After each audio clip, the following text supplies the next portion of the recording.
These two leaves look really similar, but they are not the same plant, but they are related.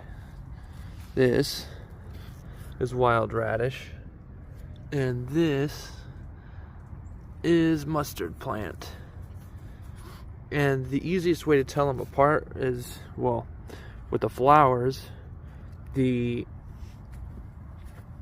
mustard plant grows in clusters, and the radish grows one flower at a time.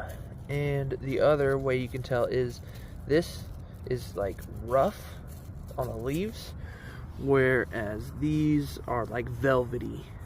And you can eat both of these, and they are related, but they are different.